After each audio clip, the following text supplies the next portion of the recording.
Right, so I'm going to talk about the Forum for Circular Infrastructure, a little bit about what we do, and then I will go on to give a brief introduction to a paper that we've issued recently on specifying for circularity and some of the key messages that come out from that. Before we do that, I will just touch on what is the circular economy. I'm assuming that we're a fairly informed bunch in sustainability, so I won't waste too much time on sort of circular economy 101, but basically you've probably all seen these diagrams, the linear economy, when we extract resources, use them and then dispose of them at the end of life, and we're trying to move to a circular economy where things are kept in circulation and retained at the greatest value for the longest period possible, to try and reduce their environmental burdens. Again, if you've worked in the sector, you've probably seen this Ellen MacArthur Foundation butterfly diagram. The reason why I put it up there is not to unpack it, because that would probably take most of the time we've got. But I always find this quite useful, because if you see on the far right-hand side, on one of the technical cycles, there's the little symbol for recycle.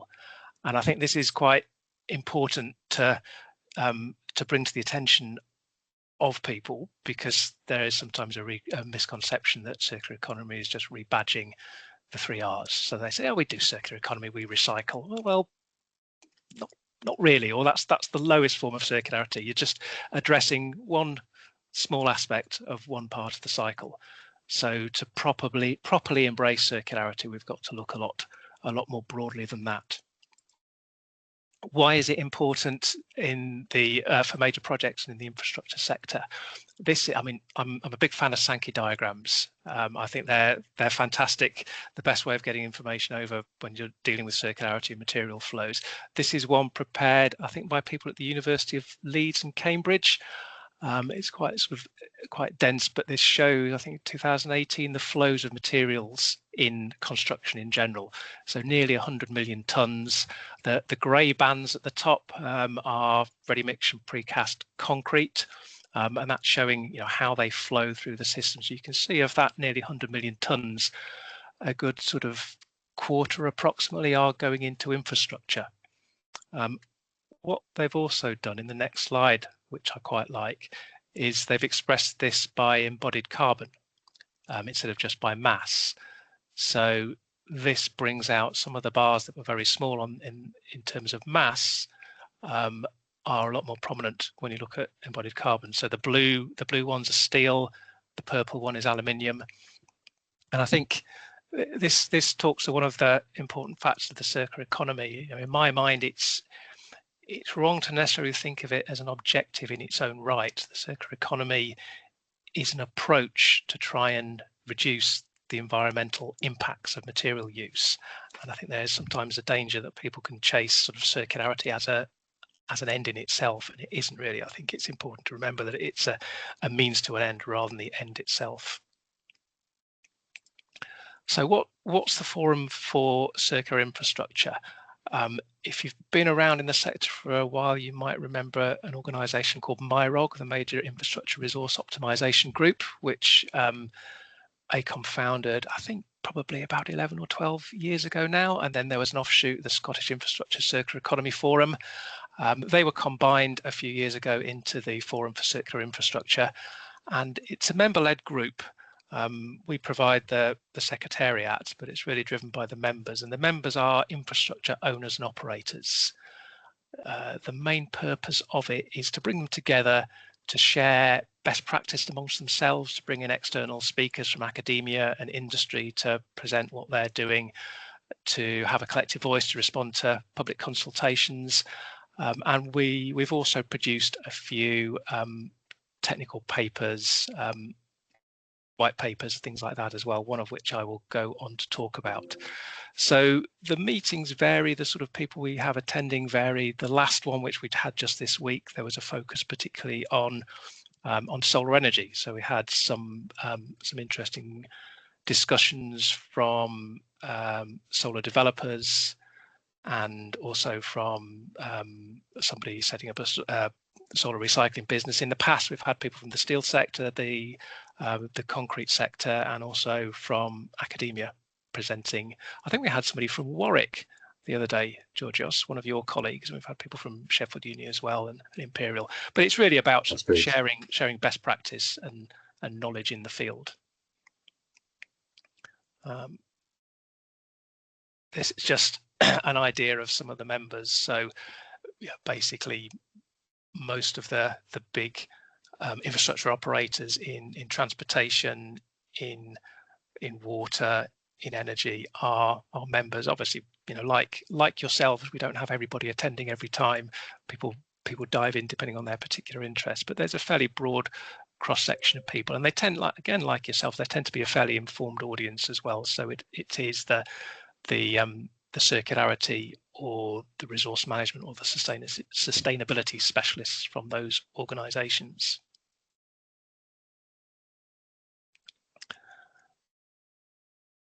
So the next part of the presentation, I will talk a little bit about our latest output, which is a white paper on specifying for circularity. So we've prepared various white papers in the past, and looking around at what seems to be the most important issue at the moment, or the best way to try and get traction, we came up with the idea of trying to focus on specifying, because obviously we can talk all we like about how important circularity is and make the right noises, but as you all know, being involved in major projects, if it doesn't get written into the specification, it's not really going to happen. So we try to come up with this white paper to generate some ideas and to try and sort of prompt discussion and consideration. It isn't a super detailed list of model clauses or anything like that. You know, this is all pro bono work effectively done by ourselves and some of the members, but it hopefully provides a few sort of talking points, jumping off points for people to think about how they're addressing circularity in their specifications, what they need to do, the sort of questions they need to ask themselves. So I'm just going to run through some of the main outputs from it. We consider the first important thing to do in specifying is defining properly what the objectives and requirements are, both from an organizational point of view and from the project point of view as well. This is sort of prompted by what we sometimes see in specifications, and the idea that if an organization hasn't really properly engaged with circularity, but they know it's the buzzword to use, and they just sort of drop that in to a specification, they're not really going to get the outputs they need. So to do it properly, I think an organization needs to understand what circularity means for them, and then they can then build that into how they specify it in their contracts. So, you know, we talked earlier about recycling being only a small part of it. Ideally, a circularity definition will be more far-reaching than that, but if, because of the level of maturity of the organization, recycling is as far as they get, then fair enough, but that needs to be clearly defined, because if you put sort of waffle about circularity up front, then you'll generally only get waffle about it as an output.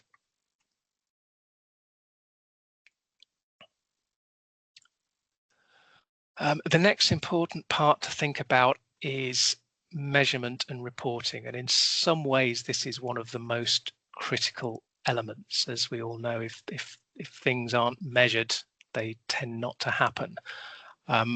One important or interesting thing that came out of the discussions we had, and one of the main sort of collaborators on this was the Environment Agency, and I think they've done quite a lot of work on circularity, and they seem to be quite sort of ahead of the pack in terms of how they're embedding that or trying to embed that into their contracts.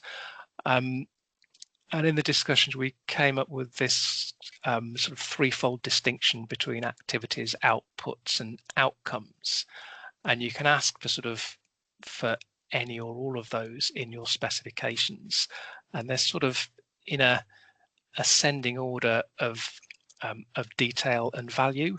So I would say the gold standard would probably be outcomes, if you're in a position to actually specify the outcomes you want, as in what actually happens as a result of the project, whether that be, you know, proportions of virgin as opposed to reused or recycled materials, or even setting sort of resource benchmarks for what you expect a project to be able to achieve in terms of how much material it needs to achieve its purpose. That would be really good. That's probably where we as a sector we would ideally like to be.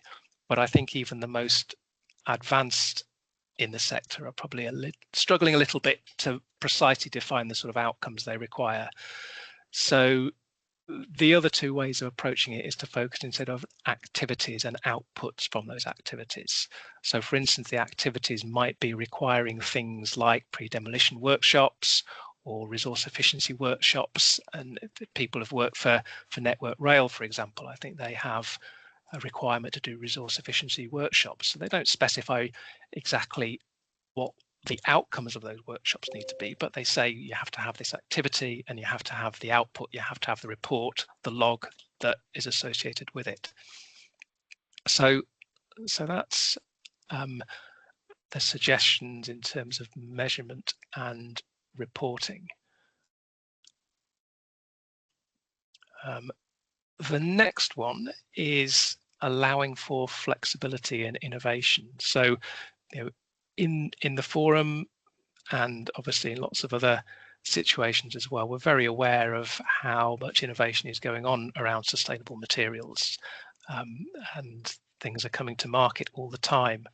So contract specifications need to have that sort of flexibility to allow or even encourage innovation, allowing contractors to actually bring their innovation to the table. And then also, particularly in more sort of established or regulated sectors, to allow these sort of derogations or changes to standards to facilitate the use of new materials. So I think, you know, some of the big infrastructure operators, they do have standard procedures for derogations. They can be quite sort of time consuming, and there are also issues about how the benefits and the risks are shared between contractors and owners and operators as well. So ideally that's something that needs to be thought about when the specifications are prepared, so the old way of doing things isn't locked in from the start. And then we come on to the actual technical specifications and standards as well. There's no need to necessarily to be reinventing the wheel here. There's quite a lot of stuff out there that does allow for the more circular use of materials. There's plenty of design guidance from the Green Building Council, from Syria, and various other ones as well about how to embed circularity in the design process. But when you get down to detailed specifications of materials, and I'm not an engineer, so I can't talk about this in a huge amount of detail, but certainly in the steel sector, in the concrete sector, in the asphalt sector, there are plenty of specifications that allow the use of reused, recycled materials. So when preparing project specifications, it's important to make sure that they're properly chosen to allow you to have that flexibility and to use these materials as they become available. And I think this is the final one, the importance of understanding the interfaces. So this goes back to the point I made at the start, that circularity is a means to an end rather than an end in itself. So I think it's important to carefully consider what those interfaces are and to make sure that in your specifications you're not accidentally driving potentially perverse outcomes. So, you know, we've done some work in the past for a client who had a project site in a very remote location, where the use of secondary recycled aggregate might not necessarily have been the best idea if that had to be brought by road hundreds of miles, as opposed to using virgin material that was on their doorstep. So it is important to try and think about that and trying to make sure that any circular solutions that are either written into the specifications or allowed for in the specifications, there's a way for actually evaluating their environmental impact. And obviously we've got lots of tools to do that, like LCA, carbon footprinting and things like that. So in summary, the questions for the specifiers are: have you clearly defined what you're looking to achieve? Do you know what your objectives requirements are?